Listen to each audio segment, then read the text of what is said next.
Hello student, स्वागत है आप सभी का हमारे एक नई वीडियो में। आज की इस वीडियो में हम जानेंगे differences between binary fission and multiple fission, यानी कि binary fission and multiple fission में आखिर डिफरेंसेस क्या है। बहुत ही आसान तरीके से हम देखेंगे इनके बीच का डिफरेंस, बहुत ही इजीली तरीके से।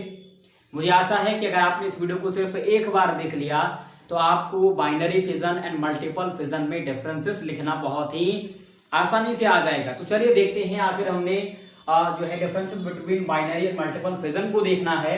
तो एक तरफ हमने बाइनरी फिजन को लिखा है, उस तरफ हमने मल्टीपल फिजन को लिखा है। और जब भी हम डिफरेंसेस लिखते हैं तो हमें इसी तरह से लिखना चाहिए।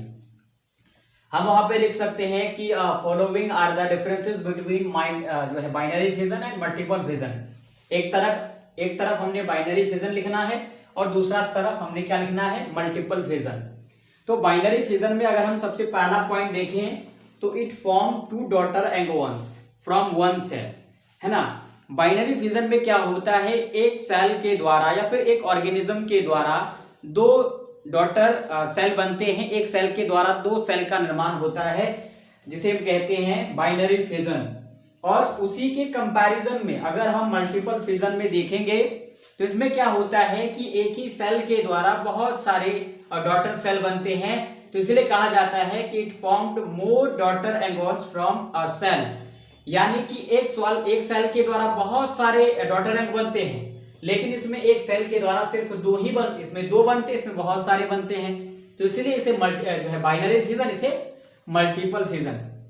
अगला point, the nucleus of the parent body is divides only once, यानी इसमें क्या होता है, जो न्यूक्लियस होता है आपका, जो केंद्रक होता है, वो डिवाइड्स होता है सिर्फ एक ही बार। लेकिन इसमें उसी के कंपैरिजन में अगर हम देखें तो the nucleus of the parent body divides repeatedly. उसमें न्यूक्लियस बार बार जो है डिवाइड्स हो जाता है, लेकिन इसमें एक ही बार डिवाइड होता है। चलिए तीसरा पॉइंट हम देखेंगे, तीसरा डिफरेंस है, इन बाइनरी फिजन नो रेड्यूस इज लेफ्ट, लेकिन उसी के कंपैरिजन में इन मल्टीपल फिजन रेड्यूस इज लेफ्ट बिहाइंड। इसमें जो है नो रेड्यूस इज लेफ्ट, लेकिन उसमें रेड्यूस इज लेफ्ट बिहाइंड। उसके बाद अगला, it occurs during favourable condition, ये जो है क्या होता है, एक अनुकूल परिस्थिति में होता है, लेकिन ये क्या होता है कि it occurs during favourable and unfavourable condition, यानी कि ये क्या करता है कि ये फेवरेबल कंडीशन में भी होता है और अनफेवरेबल कंडीशन में भी होता है। अनुकूल और प्रतिकूल दोनों जो है स्थिति में ये क्या करता है, एक नया ऑर्गेनिज्म प्रोड्यूस करता है, यानी बहुत सारा कर देता है ये मल्टीपल फिजन। तो इसलिए कहा गया कि it occur during favourable condition और it occurs during favourable and unfavourable condition. उसमें दोनों होता है, इसमें सिर्फ फेवरेबल कंडीशन में ही कोई भी सेल जो है क्या करता है, अपने डॉटर एंगोन्स को प्रोड्यूस करता है। अगला, it makes organism are immortal, इससे जो ऑर्गेनिज्म बनते हैं वो इमोर्टल होते हैं, है ना, इमोर्टल। और कहा जाता है उसी के कंपैरिजन में it makes organism are not immortal, इसके जो ऑर्गेनिज्म बनते हैं ये इमोर्टल होते हैं।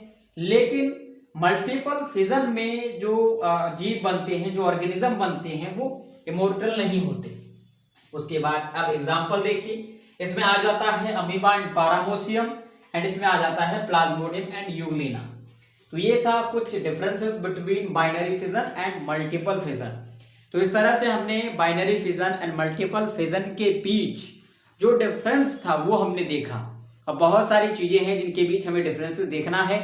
तो हम फिर मिलेंगे एक नई वीडियो के साथ, तब तक के लिए धन्यवाद। आप इसे नोट कर सकते हैं।